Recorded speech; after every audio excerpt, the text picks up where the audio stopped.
Hello students, मैं हूं अभिषेक आनंद, आपका फिजिक्स टीचर। और आज हम लोग ब्रिज कोर्स के तीसरे लेक्चर में आपका स्वागत करते हैं। तो लास्ट क्लास में हम लोग रिडक्शन फार्मूला की बात कर रहे थे, है ना, कि 0 से 90 के बीच के एंगल के जो ट्रिग्नोमेट्रिक रेशियोज होते हैं वो तो आपको आता है। बट अगर हम बात करें 360 तक के एंगल्स के ट्रिग्नोमेट्रिक रेशियो की, तो वो अब हम लोग सीख चुके हैं। और 360 नहीं, अब हम लोग किसी भी एंगल का ट्रिग्नोमेट्रिक रेशियो निकाल सकते हैं, यहाँ तक की बात हम लोग कर चुके हैं। जैसा कि मैंने प्रॉमिस किया था कि ये जो आपका ब्रिज कोर्स होगा वो सिर्फ फिजिक्स को ध्यान में रख के नहीं, बल्कि आप जो मैथ्स में स्टार्टिंग में पढ़ोगे उसको भी ध्यान में रख के बनाया जा रहा है। तो थोड़ा सा हम लोग ज़्यादा पढ़ेंगे उससे जितना कि फिजिक्स में यूज़ होता है ना। तो आज हम लोग बात करेंगे कंपाउंड एंगल्स की। इसमें सबसे पहला फॉर्मूला ये है, देखो, sine A plus B is sine A cos B plus cos A sine B. अभी जो फॉर्मूला हम लिखा रहे हैं इसके प्रूफ की कोई ज़रूरत नहीं है, आपको इसका एप्लीकेशन आना चाहिए। मैथ्स में शायद मैथ्स वाले सर आपको इसका प्रूफ करवाएं, बट वहाँ भी इसकी कोई ज़रूरत नहीं है, क्योंकि जेई में इसका एप्लीकेशन पार्ट इंपॉर्टेंस रखता है। और ये फार्मूला फिजिक्स में जब हम लोग वेव, एसएचएम और बीट्स पढ़ रहे होंगे तो बहुत ज़्यादा यूज होने वाला है ना। Cos A plus B is cos A into cos B minus sine A sine B. Sine A minus B is sine A cos B minus cos A sine B. और cos A minus B is cos A cos B plus sine A sine B. ये चारों formula बहुत important है physics के हिसाब से। एक formula और हम बता दे रहे हैं, फिजिक्स में उतना इंपॉर्टेंस तो नहीं है, मैथ्स में यूज होता है ना, तो वो भी यहाँ पे हम आपको बता दे रहे हैं। 10a प्लस बी, ठीक है, ये आपका हो जाएगा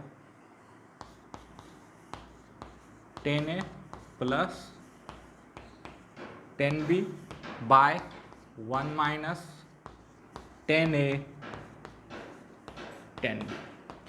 अब ध्यान से सुनो, अगर आप ये चार फॉर्मूला, बेसिकली ये पांचवा उतना इंपॉर्टेंट नहीं है, ये चार फॉर्मूला अगर आप अच्छे से याद कर लेते हो, बहुत आसान है, एक दो बार प्रैक्टिस करोगे याद हो जाएगा। अगर ये चार फॉर्मूला आप याद कर लेते हो तो बाकी का जो भी फॉर्मूला हम लिखने वाले हैं वो आप याद नहीं भी रखते हो तो इनसे बहुत आसानी से डिराइव कर पाओगे, पहली बात। अच्छा, बट उस चक्कर में मत रहना, आप कोशिश करना कि चीज़ें जितनी जल्दी आपको याद हो जाए, क्योंकि ये डायरेक्ट सवाल आपको इस पर नहीं आएगा कि ये फॉर्मूला लिखो, है ना, तो वहाँ पे बैठ के डिराइव कर रहे हैं। ये सवाल में कहीं ना कहीं यूज़ हो रहा हो, तो उस समय एक तो सवाल बनाना है और फिर आप फॉर्मूला डिराइव करोगे तो कितना टाइम कंज्यूमिंग हो जाएगा, तो इस चीज़ का ध्यान जरूर रखिएगा। तो जल्दी से ये सारा फॉर्मूला नोट करें, क्योंकि बाकी का फॉर्मूला हम इसी से आपके सामने डिराइव करके दिखाएंगे, ठीक है। चलो, तो अभी जो फॉर्मूला आपके सामने था इसको बोलते हैं कंपाउंड एंगल फार्मूला, ठीक है। अब हम लोग बात करेंगे मल्टीपल एंगल फार्मूला एंड सब मल्टीपल एंगल फार्मूला, और कैसे इसको अप्लाई करके आप बहुत आसानी से डिराइव कर पाओगे। ध्यान से देखना, a प्लस बी, अगर हम बात करें साइन 2a की, साइन 2a की, तो अगर 2a की बात करें तो ध्यान से देखो, 2a can be written as a plus B, और यहां पे b का वैल्यू भी क्या है, a, यानी 2a can be written as a plus a। इसमें पुट कर दो सिंपली, जहां जहां b है वहां वहां a पुट करो, तो you will get sine 2a is 2 sine a into cos A, ठीक है। Sine 2a is equal to 2 sine A into cos A. इसका तुरंत एप्लीकेशन आपको मिल जाएगा जब आप काइनेमेटिक्स पर होगे तो प्रोजेक्टाइल मोशन, ठीक है। अगर हम बात करें, इसको बोलते हैं मल्टीपल एंगल फार्मूला, a से 2a, है ना। एक होता है सम मल्टीपल एंगल फार्मूला। अब इसी फार्मूला में अगर साइन 2a में a की जगह पे a/2 रखो, a की जगह पे हर जगह जहां जहां a है वहां पे a की जगह पे a/2 पुट कर दो। अरे ये तो वेरिएबल्स है ना, a क्या है, कोई वेरिएबल है, कोई नंबर है, तो वो वैल्यूज तो हम बदल सकते हैं, है ना। तो यहाँ पे a की जगह पे अगर a/2 पुट करेंगे तो ये हो जाएगा साइन 2a/2, 2 कैंसिल हो जाएगा, ये उस ऑपरेशन के अंदर है, साइन के अंदर है, कैंसिल आउट कर सकते हैं।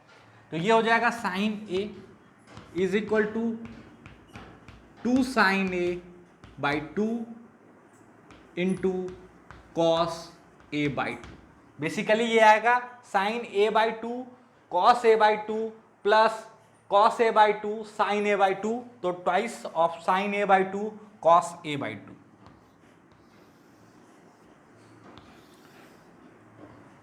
ठीक है, इसकी जरूरत आएगी अगेन एसएचएम वगैरह में। उसी तरह अगर a प्लस बी में a और a पुट कर दें तो क्या हो जाएगा, कॉस 2a, कॉस 2a, तो ये हो जाएगा cos a, cos a, cos square a minus sine square a, cos square a minus sine square a। कोई दिक्कत, सिंपली उसी से डिराइव कर रहे हैं। अच्छा, अगर आप चाहो तो इसको ऐसे भी लिख सकते हो,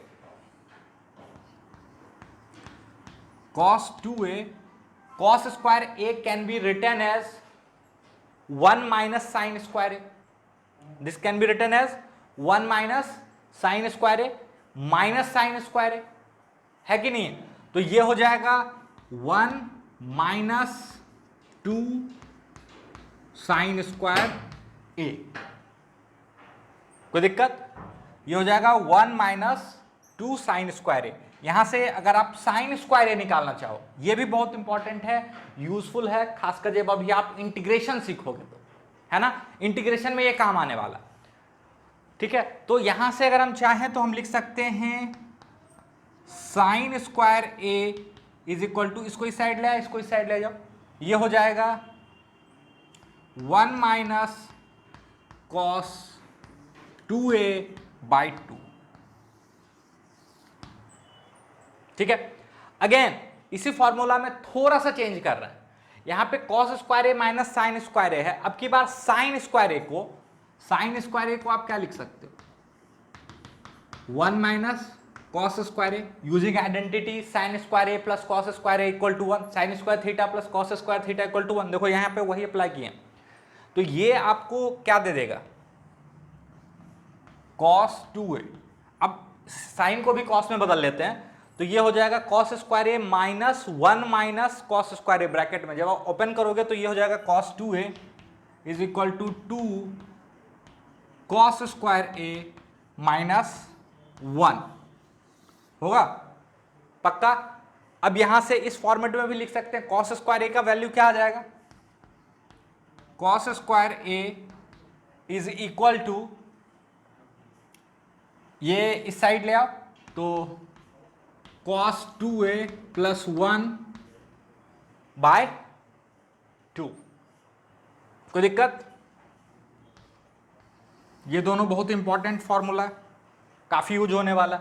इसको आप हाफ एंगल में भी यूज कर सकते हो, कैसे, तो वो हो जाएगा a की जगह पे a/2 पुट कर दो, है ना, a की जगह पे a/2 पुट कर दोगे तो ये हो जाएगा sine square a/2 is equal to 1 minus cos a/2, और वहां पे a की जगह पे a/2 पुट करोगे तो वो 2 इंटू a/2 वहां पे अगेन a हो जाएगा, तो वो हो जाएगा आपका cos square a/2 is equal to cos a plus 1/2। इससे ज्यादा हम नहीं बता रहे, इससे ज्यादा यूज नहीं होने वाला। ये सारा पार्ट आपको पता होना चाहिए, इसका यूज, इसका एप्लीकेशन आपको आना चाहिए। एप्लीकेशन के लिए हम आपको कुछ सवाल होमवर्क के तौर पे नीचे पीडीएफ में अटैच कर देंगे। इसको कैसे अप्लाई करते हैं, जैसे देखो मान लो आपसे कोई पूछ ले कि साइन 75 डिग्री बताओ, लेट सपोज, मान लो जरूरत आ गया, तो हम इसको ऐसे सोच सकते हैं, this is sine 30 degree plus 45 degree, है कि नहीं? तो sign A plus B, sine A plus B. और इसी तरह अगर आपसे कोई पूछ ले साइन 15 डिग्री, तो ये क्या है? Sine 45 degree minus 30 degree. I hope ये चीजें, ये एप्लीकेशन वाला पार्ट हम बता रहे हैं, है ना? तो ये सारा फॉर्मूला जल्दी से आप नोट डाउन कर लो, स्क्रीन पॉज करके, है ना? फिर आगे बात करते हैं।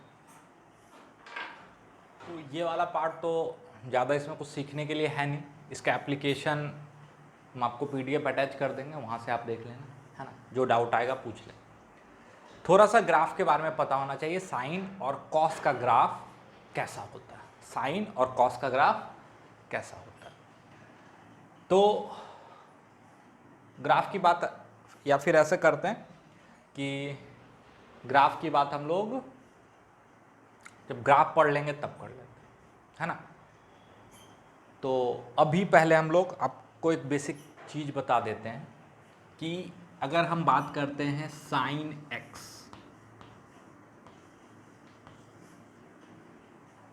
ठीक, जहाँ पे कि एक्स मेरा एंगल है, एक्स क्या है? एंगल, ठीक है? आप x का कोई भी वैल्यू रखो, कोई सा वैल्यू, ठीक है? साइन x का वैल्यू हमेशा -1 से 1 के बीच में ही होगा, है ना? ये बाउंडेड फंक्शन है, आप इसका वैल्यू कुछ भी रखो, साइन x का जो सबसे कम वैल्यू ये एक्वायर कर सकता है वो -1 होगा, और जो सबसे ज्यादा वैल्यू, मैक्सिमम वैल्यू ये एक्वायर कर सकता है वो +1 होगा, ठीक है? देखो, इसका मतलब है कि हम इसको ऐसे लिख सकते हैं, sine x is greater than equal to -1 and less than equal to 1। यहां पे थोड़ा सा आपको हम सेट नोटेशन भी बता देते हैं, साइन x -1 से 1 के बीच में होगा। इसी को लिखने का एक और तरीका है, ऐसे, साइन x, इसको बोलते हैं बिलोंग्स टू, ठीक है? बिलोंग्स टू कहां से कहां? तो जो मिनिमम वैल्यू है पहले वो लिखते हैं, -1 से 1। अब यहां पे हम आपको एक चीज बताना चाहें, साइन x का वैल्यू -1 हो सकता है, एग्जैक्टली -1 होता है, इसीलिए यहां पे ये बड़ा ब्रैकेट यूज होता है। अगर हम ऐसे लिखते हैं, ध्यान से सुनना, कि x बिलोंग्स टू -1 to 1, ध्यान से सुनना, बिल्कुल अलग चीज, इससे कंपेयर मत करो, ठीक है? इसका क्या मतलब है? इसका मतलब है कि अगर आप नंबर लाइन पे इसको सोचो तो -1 और 1 के बीच में x का वैल्यू हो सकता है, x का कोई भी वैल्यू जो होगा इन दोनों के बीच में होगा, मतलब -1 से थोड़ा बड़ा हो सकता है और 1 से थोड़ा छोटा हो सकता है। लेकिन यहां पे ये छोटा ब्रैकेट, स्मॉल ब्रैकेट यूज करने का मतलब है इन दोनों के बीच में तो होगा, बट ये -1 या 1 नहीं होगा, है ना? ये -1 नहीं होगा। तो सर यहां पे -1 क्यों लिखा? ये इसका मतलब है इट इज नॉट इंक्लूडिंग -1, ठीक है? -1 से 1 के बीच में। अब आप सोचोगे सर -1 से 1 के बीच में तो सिर्फ 0, इनफाइनाइट रेशनल नंबर इनके बीच में, है ना? इनफाइनाइट रियल नंबर इसके बीच में, या 9th 10th में आपने पढ़ा होगा। मतलब यहां पे क्या x इतना हो सकता है, x belongs to x is equal to -0.9999 बिल्कुल हो सकता है, लेकिन x कभी भी -1 नहीं हो सकता। -1 से बड़ा कोई सा भी वैल्यू और 1 से छोटा कोई सा भी वैल्यू, इसका ये मतलब। और अगर यही चीज ऐसे लिखा हो, ध्यान से सुनो, ये ऐसे भी लिखा हो सकता है,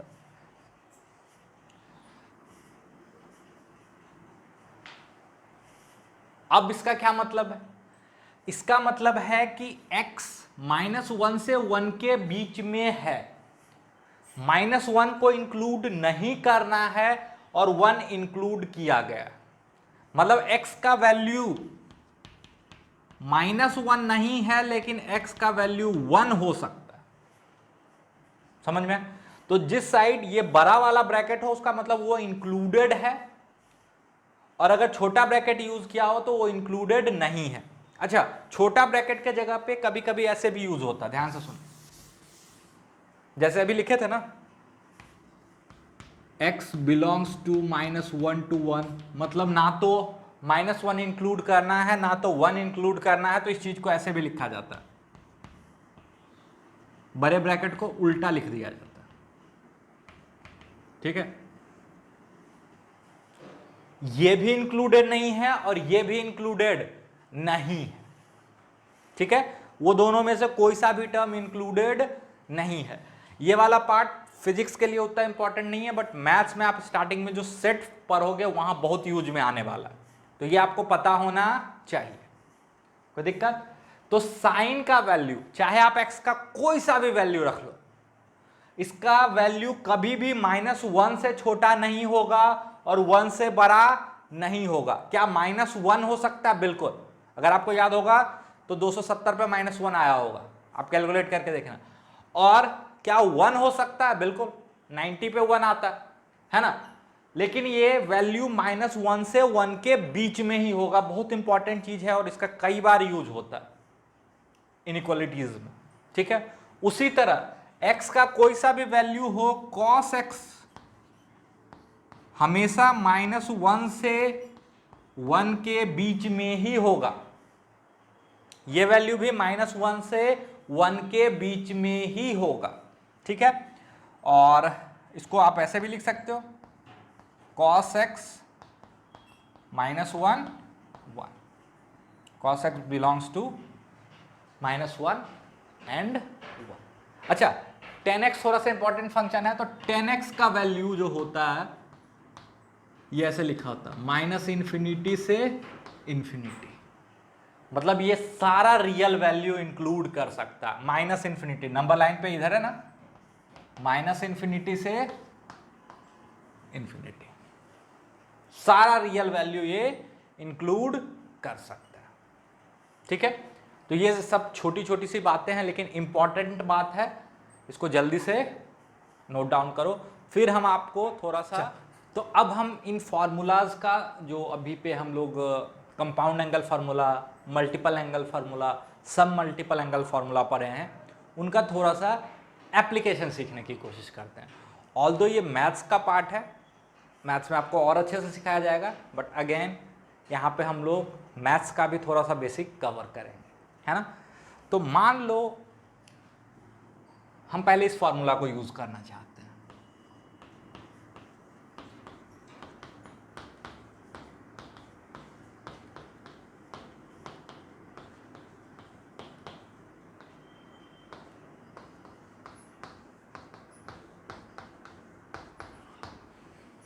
ठीक है।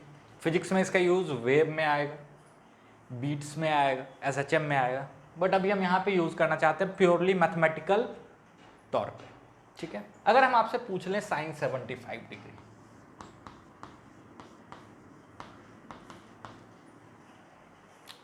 ट्राई करें। साइन 75 को हम ऐसे लिख सकते हैं,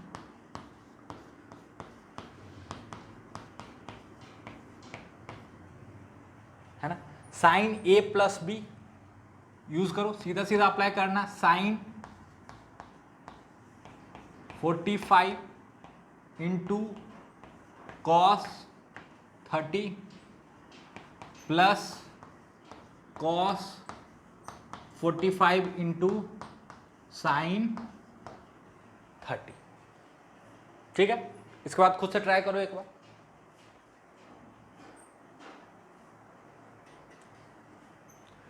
कुछ नहीं करना, वैल्यूज पुट करना।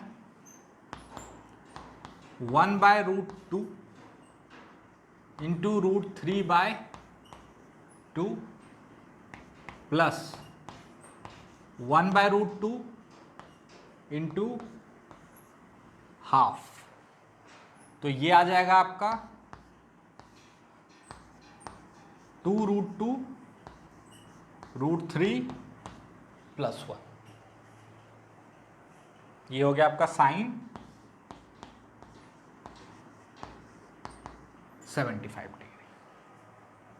ठीक है, तो जल्दी से नोट डाउन करो, इजी है ना। अच्छा, अब एक बार इसको यूज करें। ठीक है, थोड़ा सा कोशिश करते हैं।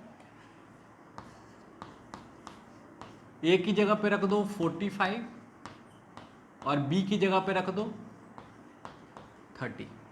15 का वैल्यू आ जाएगा साइन 50, तो ये आ जाएगा आपका sine 45 into cos 30 minus cos 45 into sine 30। ठीक है, तो अगेन सिंपल है, 1/√2 इंटू √3/2 माइनस 1/√2 इंटू 1/2, तो ये आपका हो जाएगा √3 माइनस 1/2√2। ठीक है, साइन 15 निकालने का एक और तरीका, बहुत सारा तरीका, बट यहां पे हम सब मल्टीपल एंगल फॉर्मूला भी यूज कर सकते हैं। सब मल्टीपल एंगल फॉर्मूला कैसे यूज करेंगे, ध्यान से देखो, पहले इसको लिखो यहां तक। एक और एप्लीकेशन वाला पार्ट कर लेते हैं। साइन 15 का ही वैल्यू निकालते हैं हम लोग सब मल्टीपल एंगल वाले से।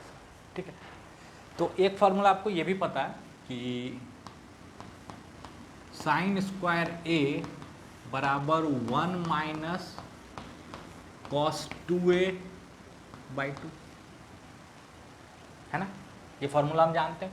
अच्छा, इससे वैल्यू कितना आया था मेरा, साइन 15 का वैल्यू आया था आपका √3 माइनस 1/2√2, या इसको आप बोल सकते हो √3/2√2 माइनस 1/2√2।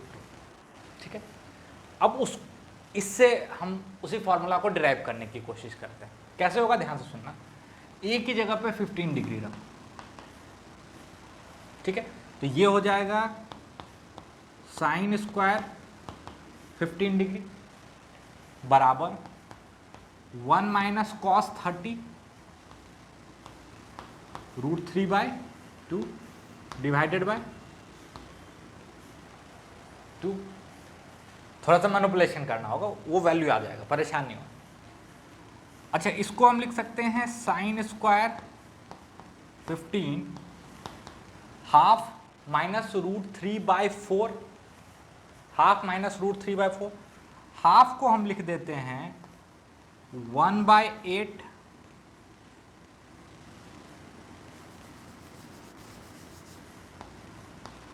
3/8 प्लस 1/8। अब बोलोगे सर हाफ को ऐसे क्यों लिखे, देखो हाफ, हम यहाँ पे क्या चाहते हैं ना, परफेक्ट स्क्वायर बनाना। 10th में आपने थोड़ा बहुत बनाया होगा। ठीक है, हाफ क्या है ना, basically half is 4/8 which can be written as 3/8 plus 1/8, है कि नहीं। माइनस ये हाफ है और ये आ जाएगा √3/4, अभी आपको बिल्कुल दिख जाएगा। ठीक, तो साइन स्क्वायर 15 डिग्री, इसको आप लिख सकते हो 3/2√2 का होल स्क्वायर। इसको लिख सकते हो आप 1/2√2 का होल स्क्वायर। और इसको आप थोड़ा सा सहेजोगे तो ये कुछ ऐसे दिखेगा 2 इंटू 3/2√2 इंटू 1/2√2। सॉल्व करोगे तो √3/4 ही आएगा। ठीक है, परफेक्ट स्क्वायर बनाया ना आपने, बस वही कर रहा है।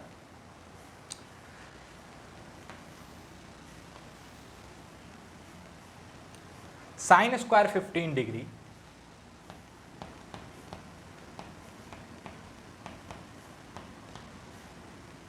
बराबर 3/2√2, सॉरी ये आ जाएगा √3, है ना। तो √3/2√2 माइनस 1/2√2 का whole square.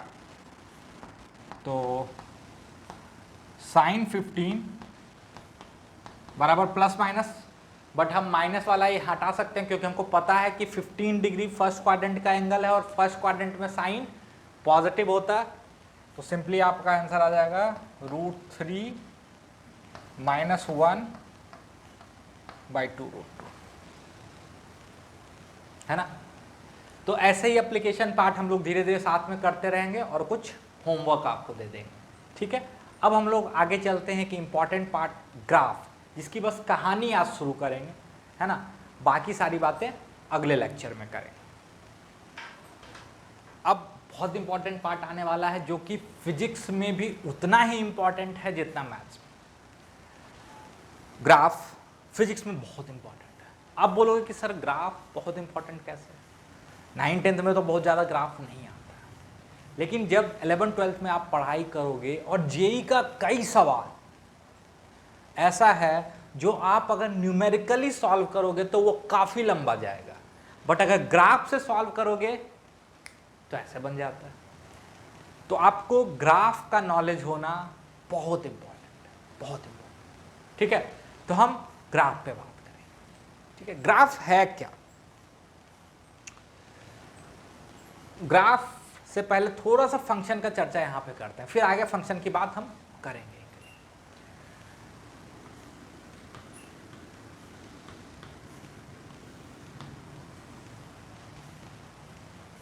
X Y coordinate को आप जानते हो,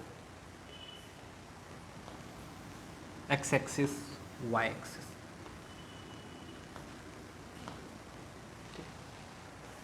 अब मान लो आपके पास एक जानकारी है, एक इंफॉर्मेशन। इंफॉर्मेशन कैसा है? तो ये इंफॉर्मेशन बोलता है कि y बराबर 2x फंक्शन है, क्या है, रिलेशन है, इस पर भी बात नहीं कर रहा। बस समझो आपके पास एक इंफॉर्मेशन है y बराबर 2x। एक इंफॉर्मेशन है, ऐसा नहीं है कि y और x फ्री हैं, ये आपस में कुछ जुड़े हुए हैं।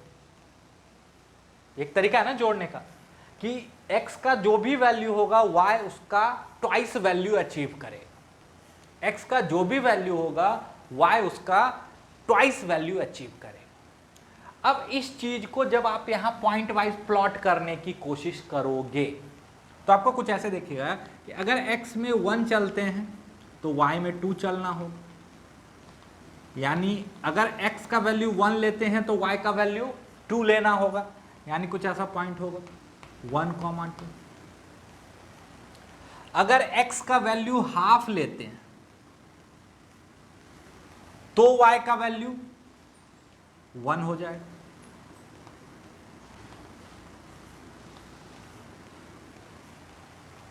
अगर x का वैल्यू 2 लेते हैं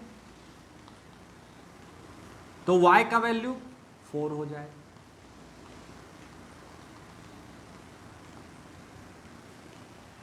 ये तो हम कुछ डिस्क्रीट पॉइंट ले रहे हैं, दूर दूर का। असल में आप हर पॉइंट ले सकते हो, x का वैल्यू हाफ ले सकते हो, 1/4 ले सकते हो, 1/8 ले सकते हो।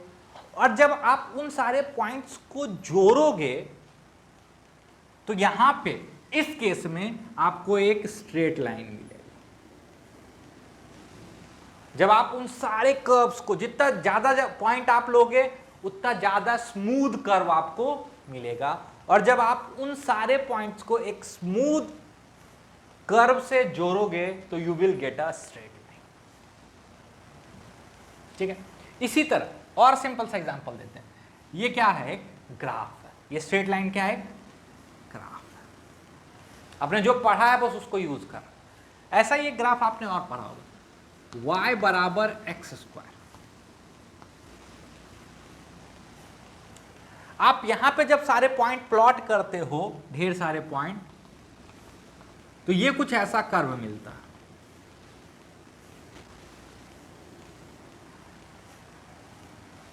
ग्राफ के हेल्प से जब प्लॉट करते हो, ग्राफ पेपर होता है ना, उस पर पॉइंट्स लेके आपने प्लॉट करा होगा, क्वाड्रेटिक आपका 10th में है, you will get something like this which is called a parabola. क्या बोला? कुछ नहीं बोला, इसका नाम है पैराबोला। ठीक है। इसी तरह आपके पास अगर लिखा हुआ है कि y बराबर साइन एक्स, ठीक है, और x का वैल्यू हम 0 से 90 के बीच में ले रहे हैं, तो जब आप सारे पॉइंट्स को प्लॉट करोगे ना, तो ये कुछ ऐसा ग्राफ देगा। 90 जब π/2 प्लॉट करोगे, सॉरी ये 2π तक चलेगा हम, जब आप π/2 प्लॉट करोगे तो ये 1 आ रहा होगा, 0 प्लॉट करोगे तो 0 आ रहा होगा, π/4 करोगे तो 1/√2 आ रहा होगा, और इन सारे पॉइंट को जब आप एक स्मूथ कर्व से जोड़ोगे तो आपको कुछ ऐसा ग्राफ मिलेगा। तो ये ग्राफ की कहानी है क्या? असल में यहां पे y और x आपस में किसी फंक्शन के थ्रू जुड़े हुए हैं। ये कोई सा भी फंक्शन हो सकता है, जैसे कि आपका एक फंक्शन हो सकता है x बराबर 3t स्क्वायर। अभी पहले ध्यान से सुनो, बिल्कुल ध्यान से सुनो। अब थोड़ा सा फिजिक्स से जोड़ते हैं। यहां पे x पार्टिकल का पोजीशन है। क्या है? पोजीशन। इसको आप ऐसा समझो कि ये मेरा y एक्सिस है, ठीक है, और t यहां पे टाइम है, और टाइम को हम कहां रख रहे हैं? x axis. अब टाइम तो कभी नेगेटिव होगा नहीं, बिल्कुल ध्यान से सुनना। x एक्सिस पे हम टाइम रख रहे हैं और y एक्सिस पे पोजीशन रख रहे हैं। अरे नाम तो कुछ भी रख सकते हैं ना, yx था xt रख दी। जब आप इसको प्लॉट करोगे तो आपको कुछ ऐसा कर्व मिलेगा, ये पैराबोला ही। और थोड़ा थोड़ा अगर आपने 9th-10th में पढ़ा होगा तो आपको याद आ रहा होगा कि इसको बोलते हैं पोजीशन टाइम कर्व। और इस कर्व को देख के आपको याद आ रहा होगा कि बोलते थे कि जब यूनिफॉर्मली एक्सेलरेटेड मोशन है तो कुछ कुछ ऐसा ग्राफ बनता है। अभी उस पर नहीं जाते, ठीक है, नहीं पता है। तो अगर आपके सामने ये ग्राफ रख दिया जाए पोजीशन टाइम का, कि देखो ये पोजीशन टाइम ग्राफ है, किस समय पे पार्टिकल कहां था, तो आप बहुत आसानी से, चलो 2 सेकंड पे पार्टिकल का एक्स कोऑर्डिनेट ये था। आगे हम ये भी सिखाएंगे कि आप इसी के थ्रू वेलोसिटी भी पता कर सकते हो। कैसे? तो इस पे एक चीज होता है स्लोप, टेंजेंट का स्लोप, उसकी चर्चा नहीं कर रहे ताकि आप घबराओ नहीं, है ना, बट वो भी निकाला जा सकता है। तो ग्राफ कितना इंपॉर्टेंट है ना। तो ग्राफ्स के बारे में और बहुत सारी चीजें हम पढ़े, खासकर फिजिक्स में, बट अभी हम जानना चाहते हैं कुछ स्टैंडर्ड ग्राफ्स के बारे में, कुछ स्टैंडर्ड प्लॉट्स। जैसे आपका एक बेसिक इंफॉर्मेशन इससे क्या मिलता है, ध्यान से देखो। जेई में ऐसा नहीं है कि आपको ग्राफ पेपर पे प्लॉट करना होगा, बिल्कुल नहीं होगा, है ना। आपके पास कुछ ऐसा होगा, मैग्नेटिक फील्ड और टाइम का रिलेशन मान लो 3 sin ωt, और इसका कुछ ग्राफ दिया हो। अब आपको एग्जैक्टली पता होना जरूरी नहीं है कि मेरा ग्राफ कैसा होगा, कि एग्जैक्ट ग्राफ कैसा होगा। आपको एक शेप का आइडिया होना चाहिए कि ये किस शेप का ग्राफ है। अगर आप समझदार हो तो आपको पता चाहिए थोड़ा थोड़ा साइन जैसा दिखेगा। अगर आपके पास ग्राफ ऐसा दिया हुआ है मैग्नेटिक फील्ड का ऐसा, तो आप तुरंत समझ जाओगे कि ये गलत। है ना। लेकिन अगर आपके सामने मैग्नेटिक फील्ड और टाइम का ग्राफ कुछ ऐसा दिया हुआ है तो आप बोलोगे हाँ हो सकता है ये वाला, तो आपको वहां ऑप्शन में से सही ऑप्शन चूज करना है, जिसके लिए आपको ग्राफ के शेप का एक रफ आइडिया होना चाहिए। और हम वही सीखेंगे इस पार्ट में, ग्राफ वाले पार्ट में, कि अगर मेरे पास एक मैथमेटिकल इक्वेशन है तो रफली उसके ग्राफ का शेप कैसा होगा, दैट इज क्वाइट इंपॉर्टेंट, है ना। तो सबसे बेसिक और सबसे फंडामेंटल ग्राफ से स्टार्ट करते हैं, स्ट्रेट लाइन, जो आपने 10th में ड्रॉ करा है लीनियर इक्वेशन सॉल्व करते वक्त, है ना। लीनियर इक्वेशन सॉल्व करते वक्त आपने ड्रॉ करा, याद दिलाते हैं। अभी 10वीं कक्षा में आपको 10th में आपको होता है कि ये लीनियर इक्वेशन सॉल्व करो थ्रू ग्राफ्स, तो आप क्या करते हो, इसके लिए एक डब्बा बनाते हो,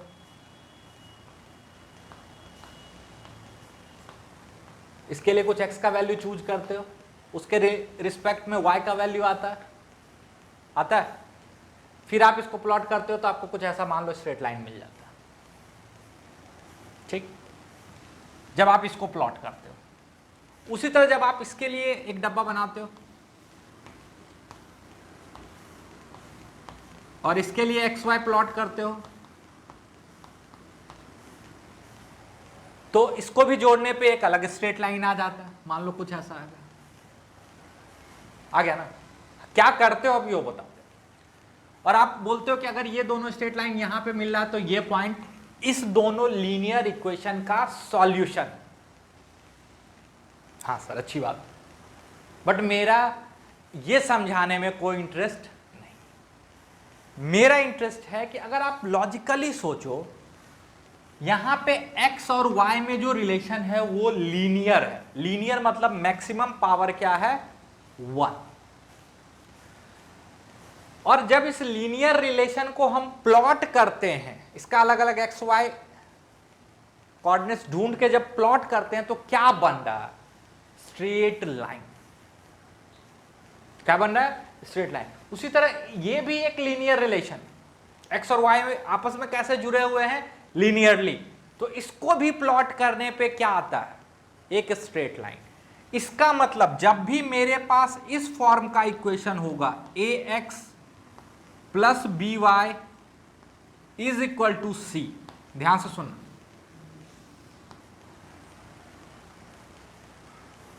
या ऐसे इसको और जनरल फॉर्म में लिखते हैं, इसको general form of straight line बोलते हैं, is equal to 0, A X plus B Y plus C equal to 0।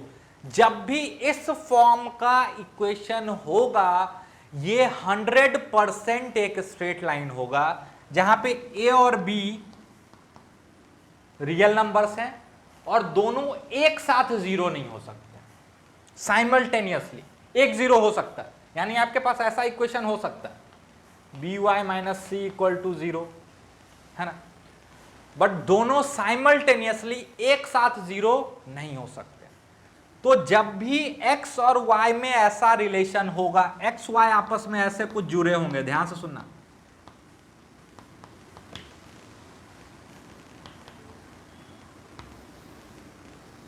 This is general form of straight line.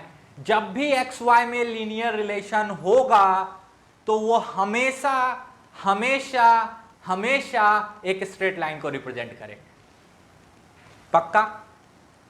They will always represent a straight line. Maths में आप straight line का बहुत सारा form पढ़ोगे। ये standard general form है, उसके बाद पॉइंट पॉइंट फॉर्म होता है, पॉइंट स्लोप फॉर्म होता है, परपेंडिकुलर फॉर्म होता है, बट हम उस पर नहीं जा रहे। हमको पता है कि अगर मेरे पास कुछ ऐसा इक्वेशन दे दे,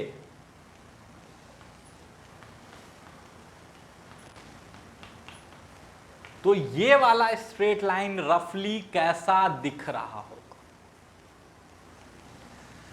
मेरा पहला टारगेट एकमात्र ये है कि अगर मेरे पास एक ऐसा इक्वेशन दे दे जहां पे कि एक्स वाई आपस में लिनियरली जुड़े हुए हैं, तो इसका ग्राफ इसका जो स्ट्रेट लाइन है वो रफली कैसा दिख रहा होगा, और वो कुछ इंपॉर्टेंट और जो क्रिटिकल पॉइंट्स हैं उस ग्राफ में वो हमको पता होने चाहिए। पक्का? तो यहां तक की सारी बातों को लिखो कि whenever X and Y are linearly related they will always represent a straight line, है ना। और ए और बी साइमल्टेनियसली एक साथ जीरो नहीं हो सकता, ठीक है। अब ये स्ट्रेट लाइन कैसा दिखेगा, इसको कैसे आसानी से ड्रॉ कर सकते हैं, ये अभी सीखेंगे। पहले इसको लिखो। जब भी हमको स्ट्रेट लाइन दिया हुआ, किसी भी फॉर्म में दिया हुआ, ध्यान से सुना, किसी भी फॉर्म में दिया हुआ, मान लो आपको जनरल फॉर्म में दिया हुआ A X plus B Y plus C equal to C, आपका सबसे पहला धर्म होगा, सबसे पहले इसको हम लोग कन्वर्ट करेंगे, जो सबसे आसान फॉर्म है ड्रॉ करने का, that is slope intercept form.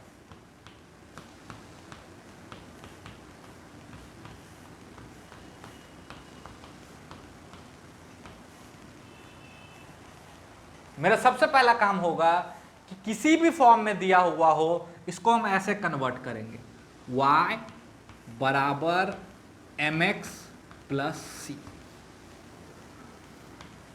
देखो यहां भी लीनियर रिलेशन है ना। अब आप बोलोगे कि सर हमेशा ऐसा कन्वर्ट हो जाएगा? बिल्कुल हो जाएगा। मान लो आपको ऐसे दिया हुआ है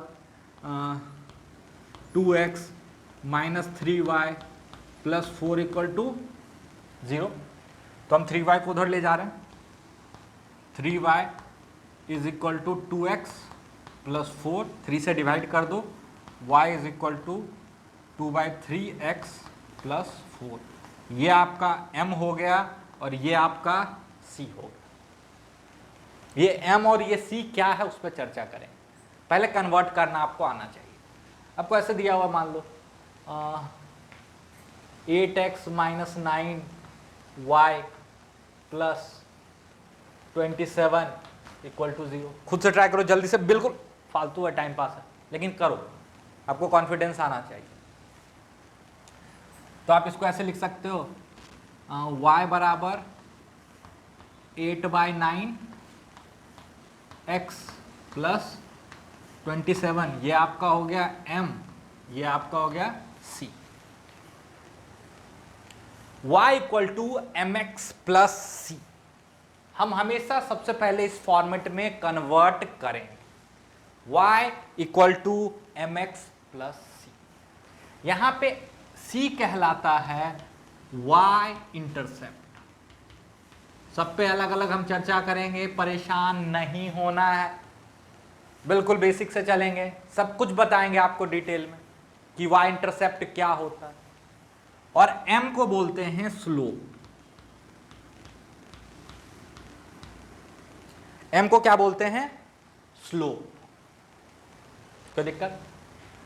m को बोलते हैं स्लोप, c को बोलते हैं y इंटरसेप्ट। ये क्या है हम बिल्कुल डिटेल में समझाएंगे, पहले आप यहां तक नोट डाउन करो, और हम आज स्लोप की चर्चा खत्म करेंगे, ठीक है।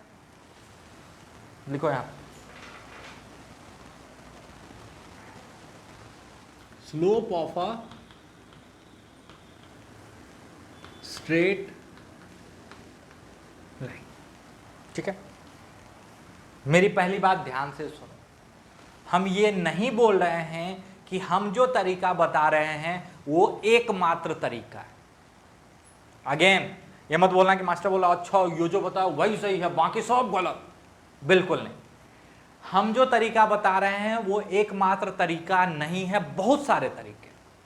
लेकिन अभी आप स्टार्टिंग में हो, बहुत सारी नई बातें सीख रहे हो, तो हम चाहेंगे कि आप अपने मेथड के नंबर ऑफ मेथड्स को कम से कम रखो, ताकि कंफ्यूजन कम से कम, ताकि कंफ्यूजन कम से कम।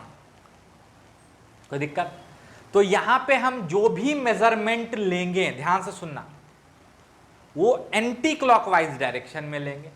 पहली बात तो ये याद रखना, जो भी एंगल का मेजरमेंट लेंगे वो एंटी क्लॉकवाइज डायरेक्शन में लेंगे और positive side of X axis से लेंगे, है ना।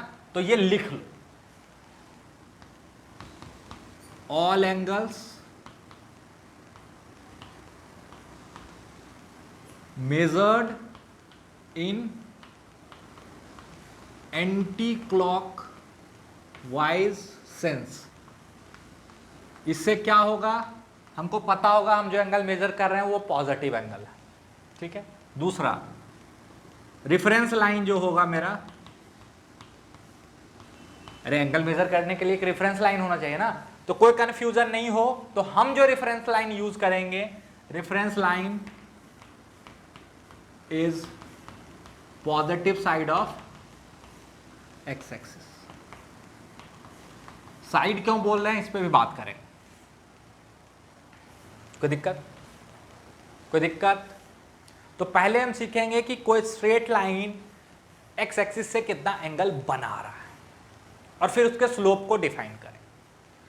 मान लो ये मेरा एक स्ट्रेट लाइन एक्स एक्सिस है, ये वाई एक्सिस है, और बिल्कुल अभी कोई दिक्कत नहीं हो, ओरिजिन से पास करता हुआ बना देना। ये मेरा स्ट्रेट लाइन है, कुछ भी इक्वेशन है इसका, ठीक है। y equal to M X plus C, Y equal to M X plus C. M क्या है, सी क्या है, इस पर चर्चा नहीं कर रहा। मेरा सबसे पहला काम है स्लोप डिफाइन करना कि ये स्लोप है क्या। मेरा सबसे पहला काम है स्लोप डिफाइन करना, ठीक है। तो ये जो स्ट्रेट लाइन पॉजिटिव साइड, ये मेरा रेफरेंस डायरेक्शन है, ये positive side of X axis से एंटी क्लॉकवाइज में चलोगे तो जो ये एंगल बना रहा है थीटा, ये थीटा स्लोप नहीं। फिर से सुनना, positive side of X axis से एंटी क्लॉकवाइज में जो एंगल बना रहा है थीटा, ये थीटा स्लोप नहीं है। स्लोप है इस थीटा का टेन। इस थीटा का जो टेन है, टेन थीटा, वो क्या है मेरा स्लोप। ये स्लोप क्यों ऐसा डिफाइन किया गया है ये भी थोड़ा सा हम आपको बताएंगे, जरूर बताएंगे। मैथ्स के लिए भी इंपॉर्टेंट है, फिजिक्स के लिए भी इंपॉर्टेंट है, ठीक है। टेन थीटा, ठीक है।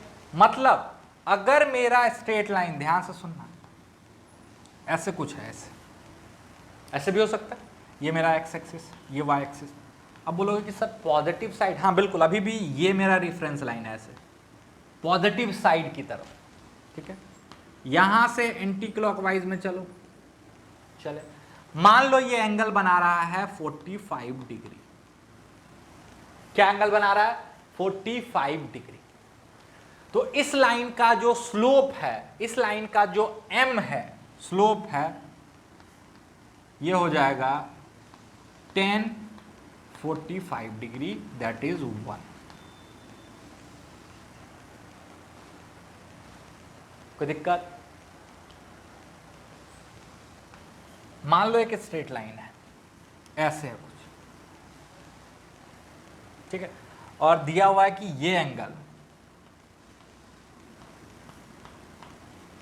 30 डिग्री है। आपको फंसाने के लिए, आपको बेवकूफ बनाने के लिए बहुत सारा कोई सा भी एंगल दे देगा। जाल में नहीं फंसना, जाल में फंसना है ही नहीं। हम तो सर वही चलेंगे जो आप बताएं। ये लाइन है, ये पॉजिटिव साइड है, ध्यान से देखो, ये मेरा रेफरेंस लाइन। कोई दिक्कत? यहां से हम लाइन की तरफ एंटी क्लॉकवाइज में चलेंगे, ठीक है सर, ऐसे। मतलब यहां पे मेरा थीटा ये है, दिया क्या है उससे हमको कोई लेना देना नहीं है।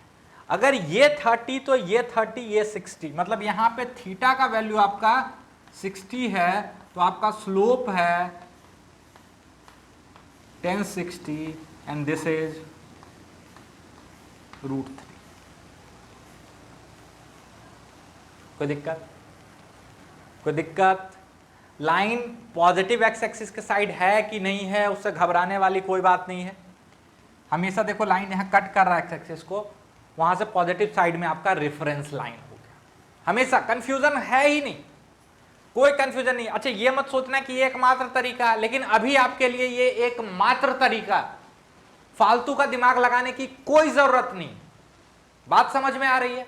पक्का नोट करो, हम एक दो सवाल देते हैं।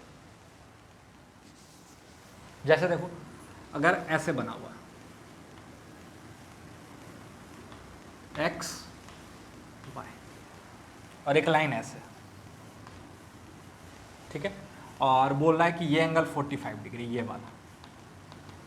अब कंफ्यूज मत होना कि थीटा 45 है, बिल्कुल नहीं, बिल्कुल नहीं, बेवकूफ बनाया जा रहा है, बेवकूफ नहीं बनने का।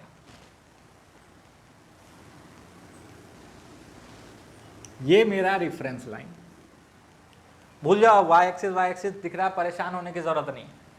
रेफरेंस लाइन से लाइन तक घूमना है। अच्छा ये वाला थीटा, हाँ भाई ये थीटा, कोई दिक्कत? अगर ये थीटा है तो ये 45 तो ये 135। स्ट्रेट लाइन पे टोटल एंगल कितना होता है 180 डिग्री, तो ये हो गया 135, यानी यहां पे थीटा हो गया 135, ठीक है।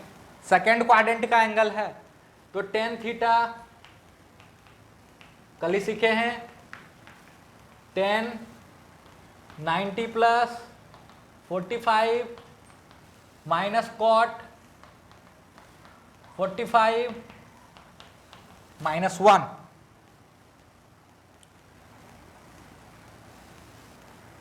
अब एक चीज और आपको बता देते हैं, बहुत इंपॉर्टेंट। अगर हम अपने तरीके से चल रहे हैं, हम अपने कन्वेंशन से चल रहे हैं जिसमें हम एक्स एक्सिस के पॉजिटिव साइड को रेफरेंस लाइन मानेंगे और सारा मेजरमेंट एंटी क्लॉकवाइज डायरेक्शन में करेंगे, तो आप सोच के बताओ, ध्यान से बताओ कि थीटा का वैल्यू कहां से कहां तक हो सकता है। थीटा का वैल्यू कहां से कहां तक हो सकता है। जल्दी से स्क्रीन पॉज करो, 2 मिनट सोचो और बताओ कि एक straight line positive side of X axis को रेफरेंस लेते हुए अगर हम एंटी क्लॉकवाइज में सारा मेजरमेंट ले रहे हैं तो मेरे थीटा का वैल्यू कहां से कहां तक हो सकता है। सोच के बताओ। आपके थीटा का वैल्यू 0 से लेके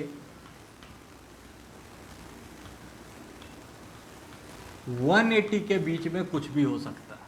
180 पे ऐसे क्यों लगा रहे हैं? तो 180 लेने की जरूरत नहीं है, 180 मतलब फिर से 0 हो जाएगा। अब आपको हम बताते, कुछ बच्चे सोचोगे नहीं सर 360 भी हो सकता, एक चक्कर लगा देंगे। तो ध्यान से सुनो, हम एंगल कैसे मेजर कर रहे हैं। हम एंगल तब हम सिर्फ एक्स एक्सिस ड्रॉ कर रहे हैं ताकि परेशानी नहीं। हम angle positive side of X axis से चलते हैं, एंटी क्लॉकवाइज में चलते हैं और जैसे ही लाइन पे पहुंचते हैं तो हम बोलते हैं कि मेरा एंगल मेजर हो गया। मान लो ऐसा कुछ एंगल है, ध्यान से, ये स्ट्रेट लाइन, तो हम यहां से चलेंगे और यहां जाएंगे, जैसे ही लाइन पे पहुंचेंगे हम बोलेंगे थीटा, काम खत्म। अच्छा ये थीटा 0 कब हो सकता है? सर ये लाइन ऐसे ऐसे आते आते एक्स एक्सिस के अलोंग हो जाए या एक्स के पैरेलल हो जाए, ठीक है। तो अगर लाइन एक्स के पैरेलल है तो मेरा थीटा क्या हो जाएगा 0, तो स्लोप क्या हो जाएगा इसका 10 0 0। 180 भी ले सकते हो, कोई दिक्कत नहीं है, सेम आंसर आने वाला, बट हम आपको सिखा रहे हैं कि 180 की जरूरत नहीं है ना। अच्छा थीटा को बढ़ाओ, ऐसे बढ़ाते गए और जब ये बिल्कुल सीधा हो गया ऐसे तो थीटा कितना हो गया 90। देखो यहां से लाइन की तरफ चलना, वही लाइन है उसको हम ऐसे घुमा रहे हैं, तो जब थीटा 90 हो गया, line perpendicular to X axis, तो थीटा हो गया 90 और स्लोप हो गया 1090 यानी इनफाइनाइट। अच्छी बात है, ठीक है। इसको थोड़ा सा और बढ़ाते हैं ऐसे, ठीक है, अलग बना लेते हैं ताकि आप कंफ्यूज नहीं। ये ऐसे 90 होगा अब लाइन को ऐसे घुमा के ले आए, positive side of X axis से लाइन की तरफ। अब मेरा एंगल कैसा आ रहा है, ऑब्ट्यूज, और ऑब्ट्यूज एंगल में अगर हम थीटा लेंगे तो मेरा टेन थीटा निगेटिव आएगा, यानी मेरा स्लोप निगेटिव हो जाएगा। इसको और बढ़ाओगे तो अभी भी ऑब्ट्यूज ही है, क्यों? क्योंकि ऐसे मेजरमेंट लेंगे, और जब ये बिल्कुल फिर से सीधा हो जाएगा तो एंगल क्या हो गया, 0 या 180। मर्जी है 0 बोल लो, मर्जी है 180, बट एक बार 0 बोल चुके हैं तो अब उसी को 180 क्यों बोले। अब आप बोलोगे सर और घुमाएंगे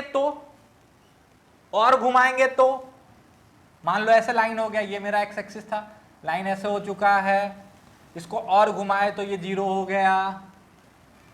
सर और घुमा लेते हैं ना ऐसे, हाँ घुमा लो ना, घुमा लो, बट अब की बार अब यहां तक आने की जरूरत हो रही है, वहां तक भी ले लो, फर्क नहीं पड़ेगा आंसर में, बट अभी कंफ्यूजन से बचना है।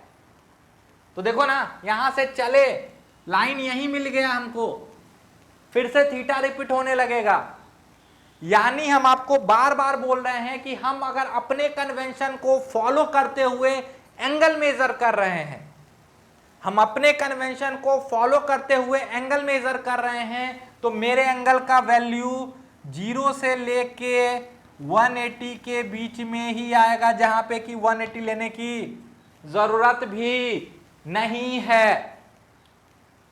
साथ में और एक चीज सीखो, जब भी ये स्ट्रेट लाइन ऐसे कुछ होगा, देख के बता सकते हैं, एक्यूट एंगल है, पॉजिटिव स्लोप, और जब भी ये स्ट्रेट लाइन एक्स एक्सिस से कुछ ऐसे एंगल बना रहा है, ऑब्ट्यूज एंगल है, नेगेटिव स्लोप। देख के आपको पता हो जाना चाहिए कि कितना वैल्यू है वो अलग बात है, बट देख के आपको पता होना जाना चाहिए, अगर लाइन ऐसे है, ध्यान से देख, पॉजिटिव स्लोप वाली लाइन है, और लाइन ऐसे है, नेगेटिव स्लोप वाली लाइन है, लाइन ऐसे है, इनफाइनाइट स्लोप वाली लाइन है, ये आपको पता हो जाना चाहिए, है ना। तो यहां तक की चीजों को अच्छे से पढ़ के समराइज करके फिर अगले लेक्चर में आइएगा। तब तक के लिए बाय, अपना ध्यान रखिएगा, है ना। और अच्छा लगा हो तो इस चैनल को अपने जितने सारे फ्रेंड में हो सके उनको बताइए। यहाँ पे सारा कंटेंट आपको बिल्कुल फ्री ऑफ कॉस्ट मिलेगा, और बिल्कुल जेई एडवांस लेवल का मिलेगा एक्सक्लूसिवली, है ना। और ये जो ब्रिज कोर्स है वो जेई एडवांस और नीट दोनों के लिए। तो जितना ज़्यादा से ज़्यादा हो सके लाइक शेयर सब्सक्राइब करें, है ना, ताकि हम लोग का भी मोटिवेशन बना रहे। बाकी हम लोग अगले क्लास में बात करते हैं। Thank you.